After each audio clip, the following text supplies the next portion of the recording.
ये मुकाबला है कांटे का और इस बात की पूरी गारंटी है। तो सोचिए मत, जल्दी से बनाइए अपनी favourite team only on my team 11, India की अपनी फैंटेसी। और आपको बताएं, जयपुर में फिर सामने आई है एक बाबा की करतूत। बीमारी ठीक करने के बहाने महिला से दुष्कर्म। विद्याधर नगर थाना इलाके में सामने आया है यह प्रकरण। विश्वकर्मा निवासी पीड़िता ने थाने में दर्ज करवाया मामला। इंद्र कुमार नामक बाबा पर आरोप लगा है, कुछ वर्ष पहले बीमारी ठीक करने का झांसा देकर बुलाया था आश्रम, वहीं आत्माओं का भय दिखाकर किया दुष्कर्म। बाद में अलग अलग बहानों से पैसे मंगवाने का भी आरोप। अब पीड़िता की बेटी को आश्रम बुलाकर की है अश्लील हरकत। अब मां बेटी को बाबा दे रहा है धमकियां। आश्रम नहीं आने पर परिवार को बर्बाद करने की धमकी मिल रही है। विद्याधर नगर थाना पुलिस पूरे मामले की कर रही है जांच। और इसी खबर पर ज्यादा जानकारी के साथ हमारे सहयोगी सत्यनारायण जुड़ गए हमारे साथ। सत्यनारायण, हालांकि ये पहला मामला नहीं है जब इस तरह के केसेस सामने आए हैं। हमने इससे पहले भी कई बार देखा है जब झांसे में लेकर जो बाबा हैं वो इस तरह के दुष्कर्म करते हैं महिलाओं से। लेकिन इस पूरे मामले में देखें, पहले महिला और उसके बाद उसकी बेटी तक को झांसे में लिया गया है। इस पूरे प्रकरण में क्या कुछ अपडेट आपके पास है सत्यनारायण अब तक? खुशबू, देखिए, कुछ सालों पहले महिला बीमार थी तो महिला को किसने बताया कि विद्यानगर इलाके में एक बाबा रहता है जो कि अपनी आध्यात्मिक शक्तियों के द्वारा बीमारी ठीक करता है। जब महिला उसके पास पहुंचती है तो उसके बाद में बाबा उसको झांसे में लेता है, उसके परिवार को खत्म करने का डर दिखाता है, आत्माओं को डर दिखाता है, उसके साथ दुष्कर्म की वारदात को अंजाम देता है। सिलसिला चलता रहता है। डरी हुई सहमी महिला उसका शिकार होती रहती है। उसके बाद में पापा उसके घर से, जो बाबा था उसके घर से पैसे मंगाता है कि आप पैसे लेके आओ, मुझे हवन करना है, वो करना है। उसके बाद में उसकी बेटी जो कि शहर की एक नामी स्कूल में पढ़ती है उसको भी शिकार बनाने का प्रयास करता है, लेकिन एक माँ की हिम्मत जवाब दे जाती है और वो थाने पहुंचती है। विद्यानगर थाने का पूरा मामला है जहाँ पर ये मामला दर्ज हो चुका है। फिलहाल बता दूं आपको कि पुलिस ने जो बाबा था उसको हिरासत में ले लिया है, उससे पूछताछ शुरू कर दी है।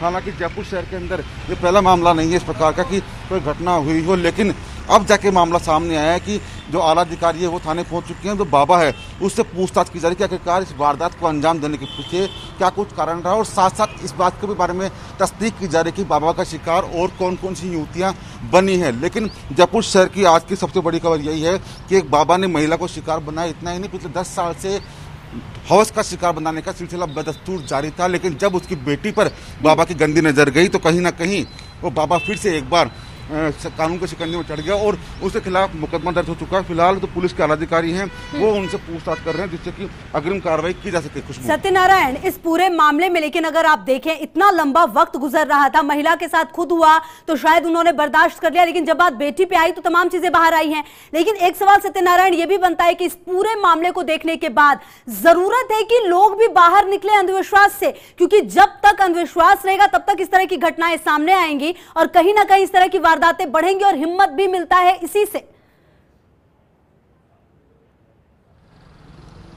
बिल्कुल खुशबू, अंधविश्वास की जो बेड़ियां हैं वो तोड़नी पड़ेगी समाज को, क्योंकि इसी अंधविश्वास की बेड़ियों में जाकर कई महिलाओं ने अपनी इज्जत गंवाई है।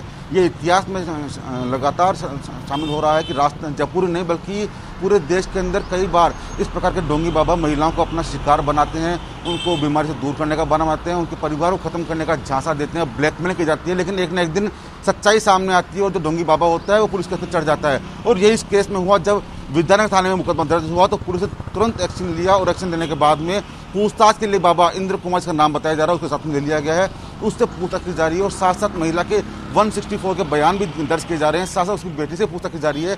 इसके अलावा जिस आश्रम के अंदर पिछले कई सालों से दुष्कर्म की वारदात को अंजाम दिया जा रहा था, उस आश्रम के सीसीटीवी कैमरे पुलिस ने अपने कब्जे में ले लिए हैं। फिलहाल पुलिस के अधिकारी बाबा से पूछताछ कर रहे हैं जिससे कि अगर इसके अंदर दोषी है तो उसके खिलाफ कानूनी कार्रवाई की जा सके। सत्यनारायण, इस पूरे मामले में ऐसा हम मान सकते हैं कि जिस तरह से ये पूरे घटनाक्रम को हम देखें, जिस तरह से सामने आया है, हो सकता है कि कुछ और भी पीड़िता हो, कुछ और भी महिलाएं हों जिनके साथ इस बाबा ने इस तरह की घटनाक्रम को अंजाम दिया है। हो सकता है कि कई लोग इसमें शामिल हो, तो हम ये माने कि इस पूरे घटनाक्रम में कई बड़े खुलासे हो सकते हैं आने वाले समय में।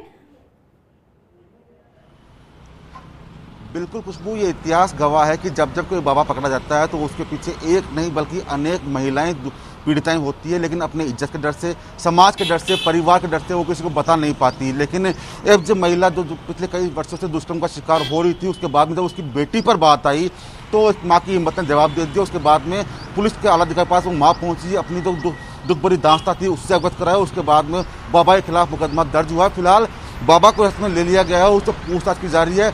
संभावना जताई जा रही है कि और भी कई खुलासे बाबा इस पूछताछ में कर सकता है कि और भी कई महिलाओं को उसने शिकार बनाया हो, आत्माओं का डर दिखा के, भगवान का डर दिखा के, परिवार को खत्म करने का डर दिखा के ब्लैकमेलिंग की गई हो। तो तमाम जो तथ्य हैं, तमाम जो प्रश्नों के सवालात हमें थोड़ी देर बाद में मिलेंगे जब बाबा से पूछताछ शुरू हो जाएगी और आला अधिकारी जहाँ पहुंचेंगे उसके बाद में महिलाओं के बयान दर्ज किए जाएंगे। उसके बाद में बाबा की जो काली करतूतें थी उसका काला चिट्टा पुलिस जरूर बनाएगी। बिल्कुल सत्यनारायण, और बहुत ज्यादा जरूरी भी है कि इस तरह की जो भी वारदात होती है उसको पूरा खुल के सामने आना चाहिए ताकि एक मिसाल हो, ताकि एक मैसेज जाए। और सबसे बड़ी बात देखिए सत्यनारायण कि इसमें बीमारी की बात सामने आ रही है, झाड़ फूक की बात। अक्सर हम खबरें ऐसी पढ़ते हैं, खबरें दर्शकों को बताते हैं, कई ऐसी खबरें आती हैं, लेकिन सबसे ज्यादा जो जरूरी है वो यहाँ पर जागरूकता की ही बात आती है। एक तरफ आम जनता की जागरूकता है जो वो समझे कि अगर बीमार हुए तो उनको डॉक्टर के पास जाने की जरूरत है, ना किसी बाबा के पास, ना कि किसी झाड़ फूक के पास। और अगर इस तरह के कोई घटनाक्रम होते हैं तो वो खुलकर सामने आए ताकि वो जो फहरिस्त है उसमें कई और लोग शामिल ना हो जाए। अंधविश्वासी कड़ी को तोड़ने के लिए जरूरी है कि समाज में जागरूकता का होना बहुत ज़्यादा जरूरी है। हम देखते आ रहे हैं पिछले कई दिनों से लगातार ऐसे केसेस सामने आ रहे हैं कि जब महिला थाने पहुंचती है, पुलिस से अपना गुहार लगाती है न्याय के लिए, जब बाबा गिरफ्तार किया जाता है तो उसका काला चिट्टा सामने आता है। लेकिन सिलसिला कमी है, सिलसिला में कमी नहीं आ पा रही, जागरूकता की कमी है। कुछ लोग बीमार होते हैं, उसके बाद में ऐसे ढोंगी बाबाओं के पास पहुँचते हैं जो कि उनको डर दिखाते हैं कि हाँ आपके काफ़ी आत्माएं आपके पीछे लगी हुई है, आपके ऊपर भगवान का कहर जारी है, आपके परिवार बर्बाद हो जाएगा। उसके बाद में उसका ढेर शोषण का काम शुरू हो जाता है। लेकिन ऐसे में जरूरत है कि अगर कोई महिला किसी का शिकार हो रही है तो पुलिस से गुहार लगाए, वहाँ मुकदमा दर्ज कराए, जिससे कि ऐसे ढोंगी बाबा समाज के सामने आ सके, उनको गिरफ्तार किया जा सके और कोई महिला उसका शिकार ना हो। ये जरूरी है। खुशबू शायद इसलिए विधान थाना पुलिस ने तुरंत एक्शन लिया। बाबा को मुकदमा दर्ज होने के साथ ही बाबा को हिरासत में ले लिया गया है, उससे पूछताछ की जा रही है। संभावना बताई जा रही है कि यही महिला नहीं बल्कि इस बाबा के दुष्कर्मों का शिकार और भी कई महिलाएं हैं, उनका नाम भी सामने आएगा। फिलहाल बाबा से पूछताछ की जा रही है और साथ साथ इस दुष्कर्म में कौन कौन साथी थे बाबा का, आश्रम में कौन कौन लोग रहते हैं, उनसे पूछताछ की जाएगी। खुशबू बिल्कुल। और सत्यनारायण देखिए, एक बात यह भी है कि जिस तरह से ये पूरा मामला सामने आया है और इससे पहले भी इस तरह के कई मामले सामने आए हैं, जरूरत है कि पुलिस प्रशासन भी और ज्यादा सजग हो और समय समय पर इस तरह की मॉनिटरिंग की जाए कि अगर इस तरह के घटनाक्रम कहीं पर हो रहे हैं तो वो चीजें सामने आए और ताकि जो मासूम लोग हैं उनको इन तरह के लोगों की जद से बचाया जा सके, वो भी समय रहते। बिल्कुल खुशबू, देखिए जो हमारे राजस्थान के संस्कार कहते हैं कि धर्म की भावना ज़्यादा है, धार्मिक भावना लोग वाले हैं, धार्मिक आस्था वाले लोग बहुत ज़्यादा हैं। तो धार्मिक आस्था को ठेस तक पहुँचती है जब इस प्रकार की घटनाएं सामने आती है, इस प्रकार की वारदात सामने आती है।